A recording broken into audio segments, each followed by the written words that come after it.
When we needed to turn our homework in, we would usually type as much out or do as much as we could at home, and then we would drive here at night, park in the parking lot after the library's closed, as it gets dark, and hope that no one catches you as you try to connect to the internet. A big component of digital equity is having access to the internet, having access to broadband.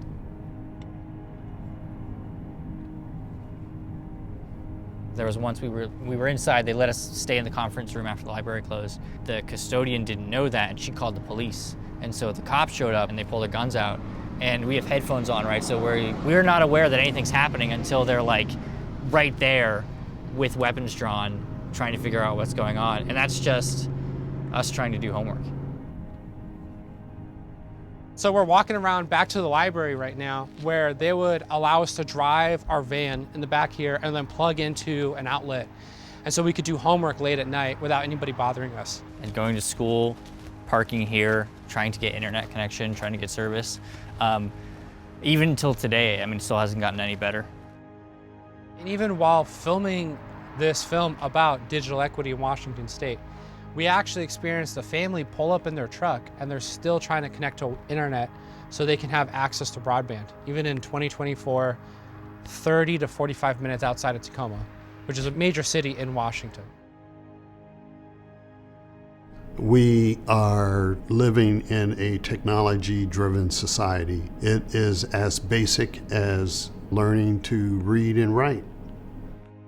Digital equity is the gap between the segments of the community that need access to both skills, devices, and digital literacy training. We have about 8 million people who live in Washington. 9% are impacted by the lack of technology, devices, and digital literacy skills. My name is Mia Gregerson, and I represent the 33rd Legislative District.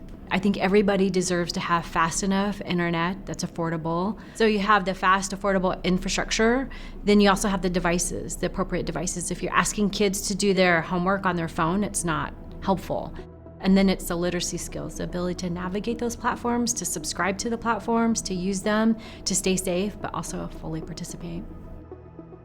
It's hard to talk about because it shouldn't happen. Quality of life that's good for us, that's good for me, should be afforded to everyone. No one should be left behind.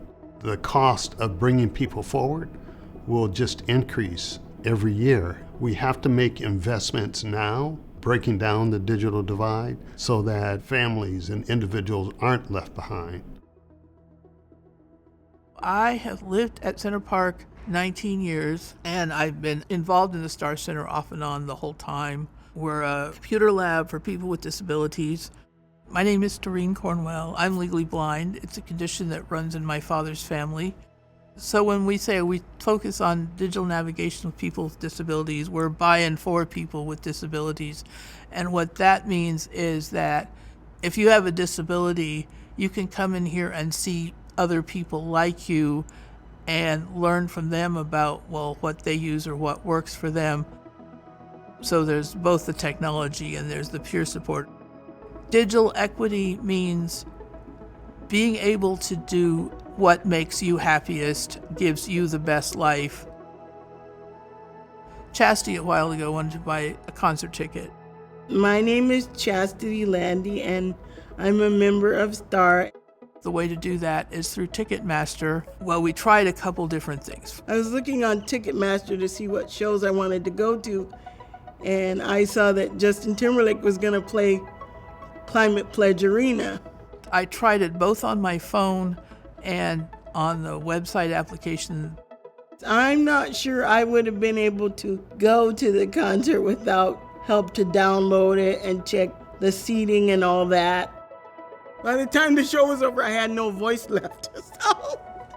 I was so happy. I'd like to go again, actually. Digital equity means being able to do the same activities that your rest of your family can do. Come on, let's go again. I'd be like, yes. And can we get a backstage pass this time? The same way as everybody else wants their technology to give them a good life. Well, even right in Seattle, there's different parts of the city where the internet service isn't great. Certainly because Washington has a few big urban centers and a lot that's really rural.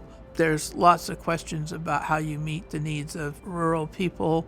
Are you able to get services all the way to people's homes, or do they have to, drive somewhere to go to a library? Every house and every business that wants internet should have it. And by internet, I mean internet enough to function in like everyday functions. For the first time in Washington State's history, we have a state digital equity plan. The most significant challenge is how do we best implement the actions across local communities involving community-based organizations that understand how to best deliver those services. Our tribal governments are really stepping up, and they're solution-based, and they're taking care of their communities, and they're also opening up those ideas to the rest of us. And it should be a priority of Washington State to continue to be a partner in that space. When COVID hit, on our reservation, the lack of access to broadband was a huge issue. A lot of people didn't have anywhere to go besides the pavilion or the high school for those community resources that provided internet. My name is Erwin Dillon. I'm from the Spokane tribe. I live in Welpinette, Washington. I'm very lucky to have internet where I live, but the internet isn't great. It's mostly affected me in doing Running Start out at Eastern. So it was hard for me to be able to turn in assignments because you just saw the little blue circle going and going and going, and then nothing would ever submit. I got to a point where I actually had to start going either to the pavilion, to the high school, or into Airway Heights somewhere to do my homework. I would just sit in my car and do as much as I could. It's almost isolating. People do need internet in order to go about their day-to-day lives. It's just a really stressful situation when you go somewhere and you're trying to say, hey, I need this, and there's just no option for you.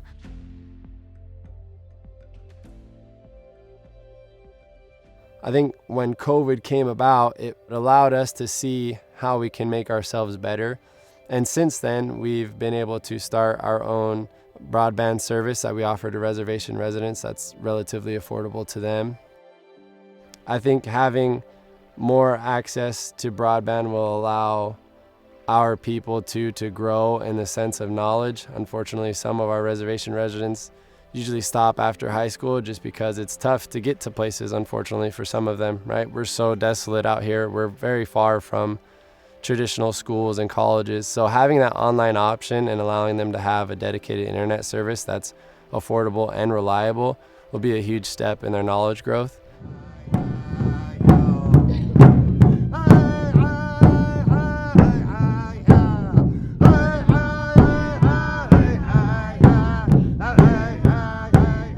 Technology, if it was used right, it can step in and become almost like part of our oral tradition. Oral history was, that's how we taught our people, taught our kids how to be a Spokanee.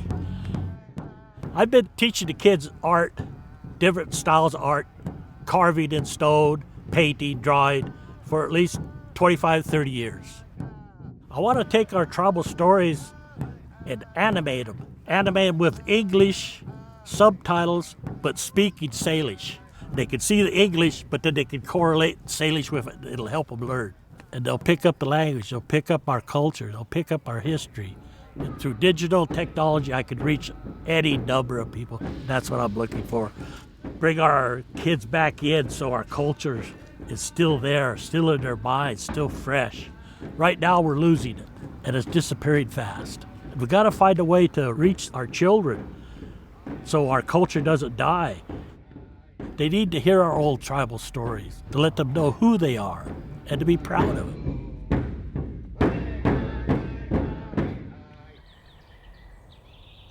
Digital navigators to us are super important because we receive 50% of our service calls as digital navigator calls. You need somebody one-on-one building that relationship and kind of showing them, walking them through. If digital equity was solved, I believe we would have much growth and prosperity within our tribal members in so many areas: education, healthcare, small businesses.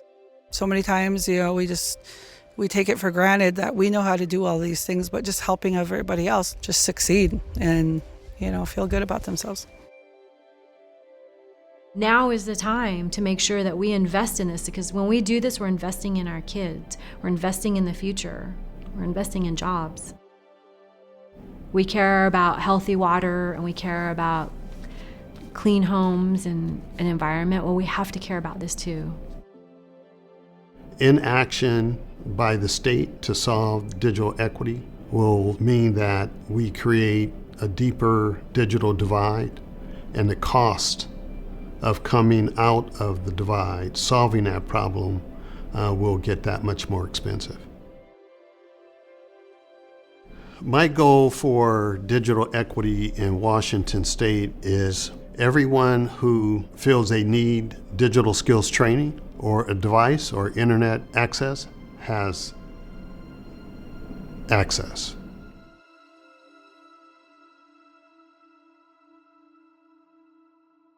Our children love singing this song. This is actually one of our theme songs for our school.